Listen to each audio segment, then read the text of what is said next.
All right. So, good morning, good afternoon, good evening, ladies and gentlemen. It depends on where you're watching me from, what part of the world you're watching me from. My name is Ike Zigbana, your regular host on Take My Hand webinar series, brought to you by Ike's Isaac Igbana Foundation.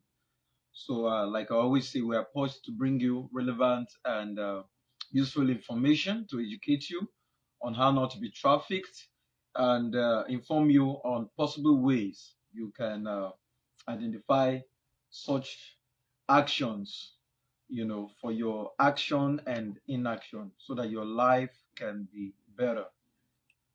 Thank you once again for joining in. Today's episode, we'll be looking at the push and pull factors. This is the second part of the push and pull factors. Last week, we looked at how to deal with stigmatization, how to handle stigmatization. If you missed that, please kindly go to my page or go to my timeline or go to Ike's Isaac Igbana Foundation on YouTube so you will get the uh, webinar, get to watch it. Thank you very much for joining in. Please let me see your comments coming in. Let me see your likes. You can share to a friend or to people whom you want to also join you in to watch. All right. So what's the push and pull factor? What is the push and pull factor when it comes to trafficking? All right. So if you have missed the webinars previously about trafficking, you can, like I said, go to my timeline. You will get what trafficking is and the forms of trafficking and all of that. So, push and pull factors. So, push factors are those, you know, uh, these are factors that drive people away from their home country or their source country. Push factors. They are the ones that push people away from their communities. For someone to decide they want to live where they are, it's a push factor. Something is pushing them. Something is really pushing them out of where they are living or they are staying. These factors tend to be more diverse. You know, simply than the pull factor, simply because of the vastly different cultural, socio-political, and economic circumstances in origin countries that might, make someone a victim of trafficking. What are we saying? We are saying that these push factors may vary. They come in different forms. There are a lot of things that can cause someone to to push them, that can push someone away from their country of residence, probably their community or their home. So we are saying that push factors are factors that pressurize an individual or push an individual away, you know, from their residing place in search for a greener pasture. So number one factor on the push factor is the poverty. All right, poverty is a factor that is quite consistent. It consistently plays a role in the victimization of a person into trafficking. You are constantly in lack, constantly in need, and you seem not to find hope. You seem not to find a way out. Definitely, it's going to push you to go out to where you think um, there's going to be a greener pasture or you're going to have a better means of survival. Okay, so traffickers can more easily exploit the desperation of someone who has no means of support or is struggling to make a living. So people who traffic people, individuals, they know this, and each time they see people who are acting based on desperation, acting based on frustration, they tend to take leverage of that or opportunity of that to lure them and to get them trafficked. So considering cases that are logged in the United Nations Office on Drugs and Crime, that's the UNDOC database, the traffickers recruited victims. They recruited victims based on their financial circumstances and deliberately chose women. Of course, most of these women are more vulnerable and prone to fall victim. So they deliberately choose women from poor and disadvantaged backgrounds because of their greater vulnerability, like I said, and their perceived inability to resist and refuse the demands of the traffickers. So generally, whether for man or woman, a male or a female, people without resources or without documentation can more easily be exploited because they have limited recourse. If they are trafficked, limited recourse. That means, the options of coming back or the chances of making a U-turn are little. They don't have a defense system, as it were. So, in some cases, girls were bought from their impoverished parents or manipulated and sold into sex slavery. In other cases, desperately poor young men, have been pushed to dangerous labor due to their lack of options, and then physically enslaved into forced labor through debt bondage. They make you to work and work and work, and at the end of the day, probably you are not being paid, or they bring up one accusation or the other, saying you spoiled this, you did that, and before you know, one story to another, and then they turn it into a debt. So such people, when they find themselves in that kind of condition, what do we say? It is poverty that led them, because where they are coming from, they have seen or perceived or are experiencing lack of opportunities, lack of financial uh, capacity, to sort out their day-to-day living needs. So they tend to resolve, to look out for better opportunities, which later land them into this issue. So the push factor, we're talking about the push factor on trafficking. So number two, we say lack of education. So lack of education is another a broad push factor that contributes to trafficking. So those in poverty are less likely to have access to an education. Okay. So one thing leads to another. These are chain reactions. Okay. Chain reactions. Uh, if you are poor, you may probably not have access to education. All right. Which might otherwise provide greater employment opportunity, thus negating a need for desperate action. So if you went to school, if you are studying, if you are getting the relevant education, probably we shall say that after that, that will provide an opportunity, a very good opportunity for you to be employed or gainfully employed. But aside that, you will notice that such people who are illiterate or not educated, they have limited options, limited or no options at all. So education might also prepare someone to better recognize the ploys of a trafficker, that is the strategies, the seemingly games, a trafficker may, present to them.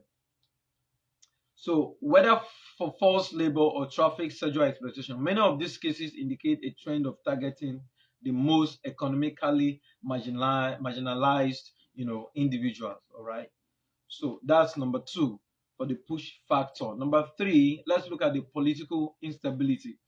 For some countries or communities where politically there's some, It's 7 o'clock. there's some unrest, in the society or the community where they are. People tend to leave such community because they want to go where there's peace. So often linked to violent regional conflict and outright war. Also, so political instability, we are saying that it often is linked to violent regional conflict and outright war. Also creates conditions that push movement. All right, the push movement push people away uh, from their place of residences, both voluntary and involuntarily. So people feeling such instability often seek the services of a smuggler to covertly get them, across international boundaries. So sometimes people who are experiencing this, they go out of their way to be the ones to even reach out to contact, people who they think agencies or recruitment bodies, recruitment bodies whom they think will be helpful in moving them to international boundaries, or other countries. So unfortunately, a voluntary relationship with a smuggler often turns into an involuntary case of exploitative trafficking. Okay, they take advantage of such people. Traffickers take advantage of such people, even though they reached out with sincere intentions of, leaving a troubled, politically troubled area. They end up in the hands of such people. So inconsistent oversight and corruption in positions of power during periods of political uprise lend themselves to the proliferation of trafficking. What are we saying? Sometimes the people in power who are supposed to make uh, decisive approach in causing, quenching the fire, resolving these issues. Sometimes because of corruption and negligence, they put a deaf ear to it, and then it leads people to the electorate, people who elected them, citizenry, people who live in the country or a particular community, leave their places because of lack of security. They feel insecure. They feel that they are in danger. So they want to leave. All right. So that's the third thing. We're talking about push and pull factors. So we're talking right now currently about the push factors. What pushes people away from their uh, places of residence to a place where they feel there are better opportunities. All right. Poverty. We said poverty is one. Number two, lack of education. If you are poor, you don't have finances to finance your education. How are you going to be educated? Then political instability. The next one is economic hardship, and disparities. Economic hardship. The hardship part of it is not having uh, wealth, not being distributed uh, evenly, economic hardship and disparity. So the hardship part of it is accessibility. Then the disparity part of it is the allocation. All right. That's what I mean to say. The accessibility, lack of accessibility, hardship. People can't access certain economic benefits, and then disparity. So some other people can access, some would not access. The uneven distribution, it's just revolving around the rich, revolving around the rich, revolving around the rich, or a certain class of people or community, while others are in need and suffering about it. So economic hardship and disparity. Okay, so we'll look at low status of women. Basically, it's another point. That's our point five. Number five. All right.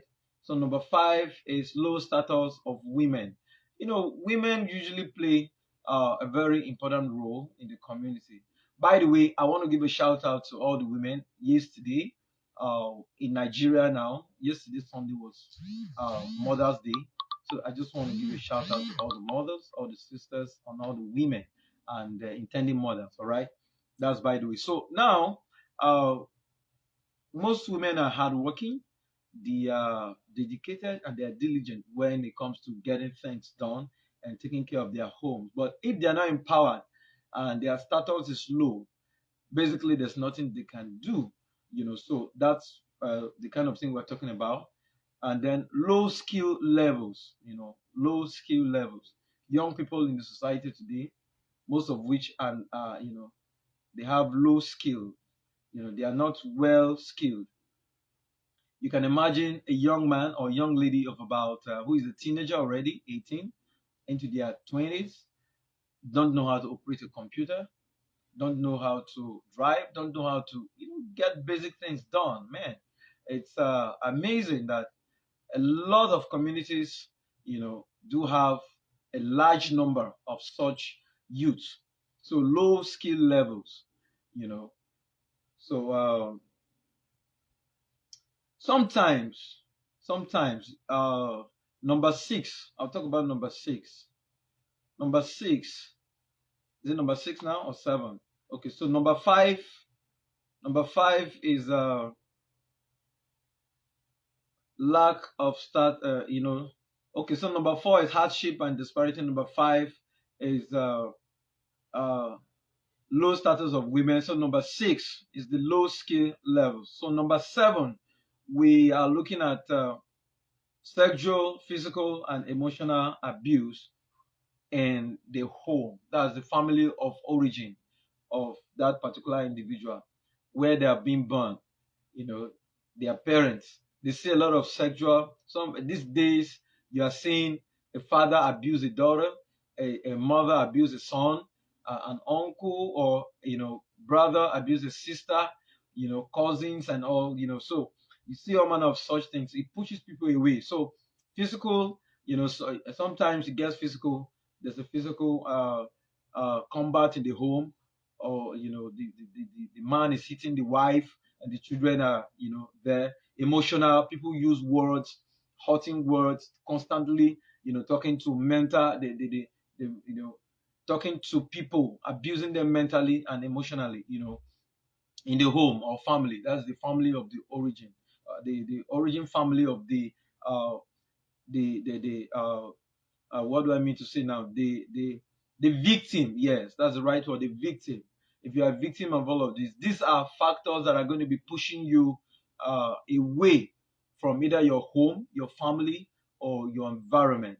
So, abuse by a husband, I've already said that. So all that, So, but the other way, which is number 8, we talk about the desertion or death of a husband. Sometimes, if for women, if their husband is late, because as the man he was the breadwinner of the home, and later on is no longer available. Sometimes the women struggle, so that's why the other point, the low status of women, we need to address that. If women are also empowered, it goes a long way. So it's a win-win. The woman supports her man, and then so it doesn't look as if when the man is not there, nothing is going on, right? So number 9.9, poor support in the family system. Poor support in the family system. Some families, you know, a child or a young adult or even adults are going through stuff, nobody to talk to, nobody really cares, nobody is taking note of the changes that is going on in their behavioral, their behavior and their attitude, so because what is affecting a man or a woman, some most times causes them to react, and then you could react abnormally. So if you pay attention to details, or if anyone could just look out, they will just see, how to help or how to talk, engage such a person. Point 10, we look at drug addiction in the family, in the family of the individual. So drug addiction. Sometimes uh, people get addicted to certain, behaviors and certain things, certain habits, as it were, like drugs, and it tends to push them away. They take irrational decisions that will lead them into trafficking. You know, so that's what we are looking at today for the push factors. Please let me see your comments coming in. If you have more points, you can share. You can put in the comment section, and I'll see. If I see it now, I'm going to read it out. If I see it later, it will also be nice. So the push factors. What are the push factors? We talked about poverty, talked about lack of education, talked about political instability, we talked about economic hardship and disparity, we talked about uh, low status of women, we talked about low skill levels, we talked about sexual, physical, and emotional abuse in the home. That's the family of origin. We talk about desertion or death of a husband. Talk about poor support in the family system. And then we talk about drug and addiction. All right. So we're going to kick it out for today for the push factor. So let me know what you think. And if you have additional comments, like I said, keep the comments coming in. All right. So let's look at the pull factors, okay? The pull factors. So the pull factors are those that draw people towards a transit or destination country. All right. So they pushes the individual away, and the pull pulls them into a place where a seemingly considered a greener pasture. All right. So they are largely connected to globally free trade market economies and the demand for low wage workers. So underline those two words: free trade market economies and the demand for low wage workers. Okay. So the pull factors. This is distorted into a glamorous image of prosperity abroad. You know, this is a distorted image, all right? Distorted image of a glamorous prosperity abroad, meaning that, okay, so the picture they are trying to share concerning your traveling abroad usually is not it's not it's not the true picture of things. Okay, they tell you lies. They give you a picture that is not correct about where you are going to. You know, they tell you good things. If you go there, you're going to have this, you're going to have that. Life is going to be good. Life is going to be that. At the end of the day, it's a distorted image. You know, they give you this glamorous image, you know, enticing you. You know, so this is a distorted image. You know, this is distorted into a glamorous image of prosperity, I said, abroad, that can be alluring to those wishing for life beyond the previously mentioned push factors: poverty, uh, lack of education, and all. You know, so an existing community of people from the same ethnic or national background often draws people to certain areas and creates social networks that foster smuggling and trafficking. So the connections between individuals can yield valuable information to traffickers, and this can be used to their gain. All right. So globalization has, you know, exacerbated the push and pull factors, thus contributing to the growth of trafficking in overall. So it is simultaneously a push and a pull factor because it pushes people from rural areas and pulls them towards industrialized urban centers. Okay, so what are the pull factors now? Number one, we talk about labor market opportunities. Okay, labor market opportunities. We talk about opportunity to send home remittances. Okay, people feel, oh, if I get to a place that's better, I'll be able to take care of my family or send, you know, money home and all such things. You know, so believe in opportunity to have a good life abroad. So believe in opportunity to have a good life abroad. So number one point is what? Labor market opportunities. Number 2 point is what?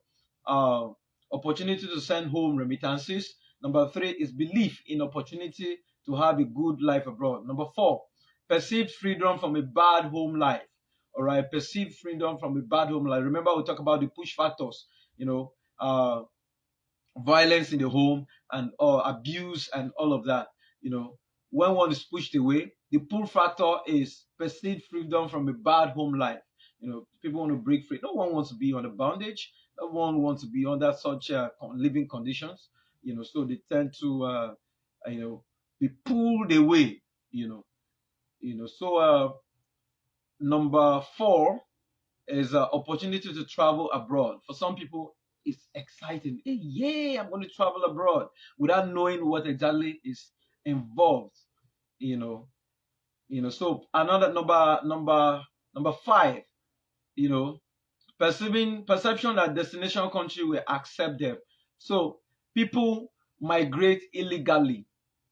We are going to talk about smuggling and illegal migration in some other episode. But as of today, people migrate or, you know, move to such countries. They smuggle them in, thinking that the country will just accept them. No, countries of the world have rules, regulations, they have laws that govern their boundaries, that govern their citizenry, right? So, you perceive the person perceives that the destination country will accept them, so which is most of the time not true, because by the time they get caught, either they are deported, they are punished, or they are being imprisoned. So another pulling factor is temporary housing, food and gifts. you know Temporary housing, food and gifts. Oh no, there's accommodation, there's food, there's I mean, salary is attractive, at the end of the day. getting there is not exactly what they told you. All right. So number 7, false promise of love and fake marriages. Okay, false promise of love and fake marriages. There's a promise of love, all manner of sweet things you're going to hear. At the end of the day, they just want to have you for trafficking purposes, right? So, with this, we've looked at the push and pull factors. The push factors, we said that those factors that push an individual away from their resident country or country of residence, and the pull factors are those factors as it were, the greener pastures. Okay, so they pull them into, pull their minds, pull their consciousness, pull their dreams, pull their their perception in into the destination country or destination place. So we are going to make this very simple. I will end on this note. Uh, the push factor is a dry grass, while the pull factor is a green grass. So imagine someone on or an a cattle, for instance, on a dry grass, and it's looking at a perceived green grass on the other side. Definitely, the cattle will go for the green grass. But sometimes it's a mirage. Why is it a mirage? Because you are seeing it from afar. You can't ascertain the genuinity. All right. So you're seeing it from afar, but until you get there, then you discover that, oh no, this actually is a mirage. Seeing it from afar, it looks green, but it's actually drier than where you are. So we need to be careful. We need to be very vigilant. We need to be conscious of these issues. So in conclusion, I like to uh, read what I read before about globalization. I said globalization has exacerbated the push and pull factors, thus contributing to the growth of trafficking in the overall. Okay, so it is simultaneously a push and a pull factor because it pushes people from rural areas, and pulls them towards industrialized urban centers. Okay, so today I want to know if you got value from this webinar. Let me see your comments in the comment section. Please follow my page and follow Aikiza Isaac Igbana Foundation's page on Facebook, and subscribe to our YouTube channel so that when we when we make content, viable and valuable content and information like this, you'll be able to get a notification and then get value from it. Thank you very much for watching and listening.